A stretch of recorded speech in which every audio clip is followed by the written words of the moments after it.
Bien, señor magistrado, luego de haber escuchado atentamente el pedido de prisión preventiva por parte del Ministerio Público, esta defensa, señor magistrado, con absoluta convicción y contundencia, manifiesta que la Fiscalía en este caso se equivoca, señor magistrado. ¿Por qué?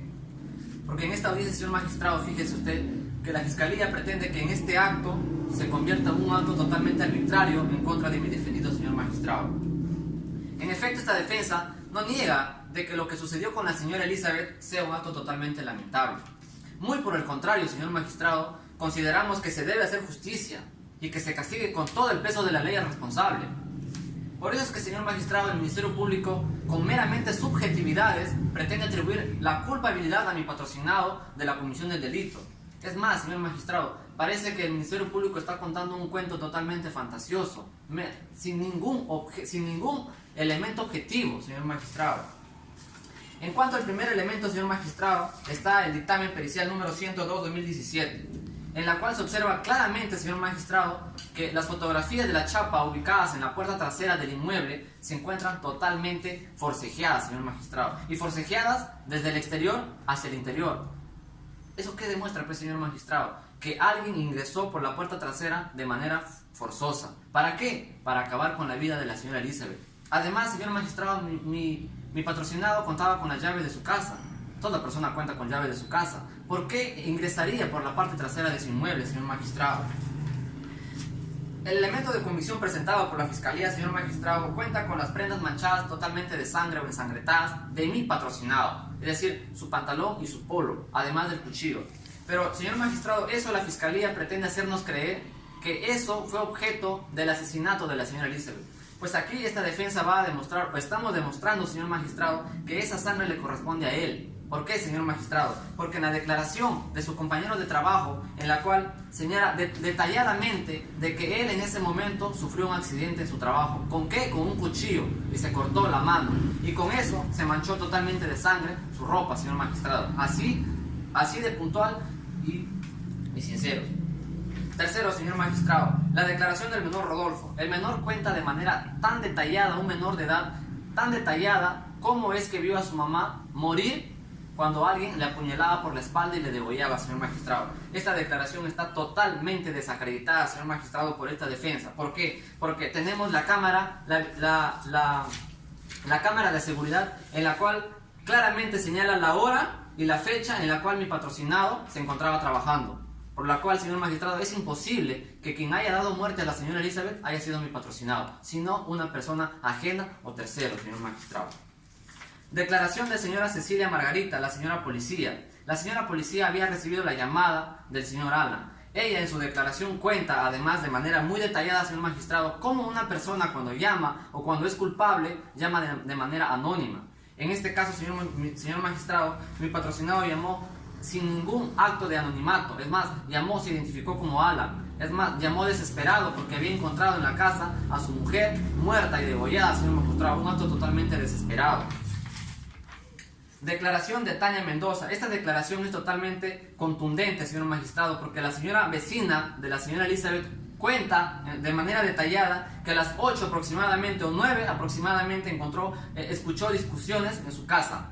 Escuchó discusiones que se peleaban entre mujeres, señor magistrado. Esa hora, señor magistrado, teniendo en cuenta que mi patrocinado, tal como se ha demostrado en su horario de trabajo, trabaja de 7 a 10 de la noche, señor magistrado. En ese entonces mi patrocinado no se encontraba en el domicilio de su casa, por la cual él no en ningún momento dio muerte a su esposa, señor magistrado. Por lo tanto, esta defensa considera de que no existen graves y fundados elementos de convicción que vinculen a mi patrocinado con la comisión del delito. ¿Por qué, señor magistrado? Porque no se cumple el primer presupuesto que exige la norma para dictar mandatos de prisión preventiva. Señor magistrado, con respecto a la pronosis de la pena, resulta inoficioso hablar sobre un pronosis de la pena, puesto a que no se ha acreditado los elementos de convicción que acreditan que mi patrocinado es quien ha realizado los hechos delictivos. Por el contrario, señor magistrado, hasta ahora el Ministerio Público no ha podido demostrar con suficientes grados y fundados elementos de convicción de que se ha realizado el hecho delictivo. Por lo tanto, no es posible hablar de una condena. ante este supuesto. Con respecto al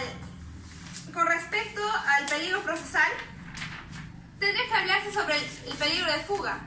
Señor magistrado, el Ministerio Público ha acreditado en más de una oportunidad que mi patrocinado sí cuenta con un domicilio acá en la ciudad de Arequipa, ubicado en el jirón San Francisco 3124, así como también ha señalado su domicilio laboral, donde se encontraba en esos momentos de los hechos imputados, ubicado en el jirón Leoncio Prado 255 de la ciudad de Arequipa.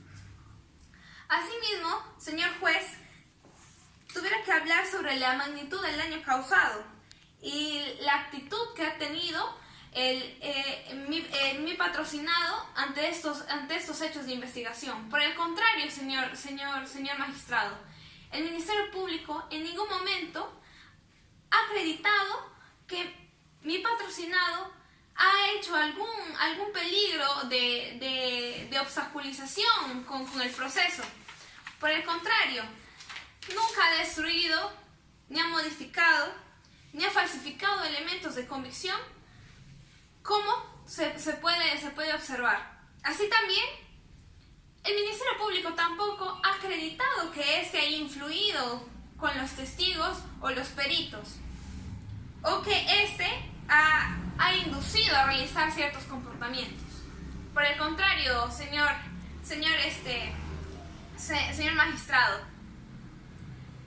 no ha acreditado estos hechos a mi patrocinado. Ahora bien, señor magistrado, es necesario pronunciarse además sobre los dos presupuestos incorporados por la Casación 626-2013 Moquegua, con relación a la proporcionalidad de la medida y a la duración de la misma. En ese sentido, respecto de la proporcionalidad de la medida, teniéndose en cuenta que éste se desarrolla como un principio, el cual abarca tres supuestos. El primero, la idoneidad en el cual se analiza la relación de causalidad que existe entre el medio y el fin que busca la medida. El segundo, referente a la necesidad, en el cual se analiza la existencia de otras medidas igualmente idóneas, que sean menos gravosas y que de igual manera cumplan la finalidad de la medida. Y por último, tercero, la proporcionalidad en sentido estricto, en el cual se pondera la afectación al bien jurídico tutelado, en este caso la libertad de mi defendido, con la satisfacción que tenga la medida. En el caso que nos ocupa, señor juez, resulta pues totalmente desproporcional la medida de prisión preventiva. Primero, porque no existen graves y fundados elementos que vinculen directamente a mi defendido con la realización de los hechos criminosos. Y segundo, porque a lo largo de todo el proceso, mi patrocinado se ha mostrado con predisposición para colaborar con la justicia y el esclarecimiento de los hechos. Entonces, pues, si lo que se busca es asegurar la presencia de mi defendido respecto a todo el desarrollo de todo el proceso, consideramos que la medida más idónea a imponerse sería la comparecencia simple o, en su defecto más extremo, la comparecencia con restricciones. Ahora bien, respecto al último presupuesto correspondiente a la duración de la medida, en el cual se analiza que la solicitud planteada por el Ministerio Público sea proporcional al número de diligencias que el fiscal deba realizar.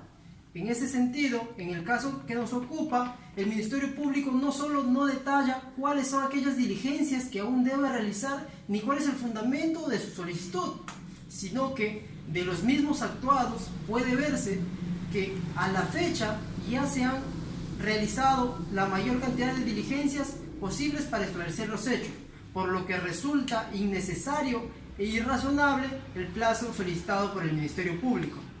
Por estas conclusiones, señor juez, es que solicitamos que se declare infundado el pedido de prisión preventiva y, en consecuencia, se declare la medida de comparecencia simple o, en el peor de los casos, la comparecencia con restricciones.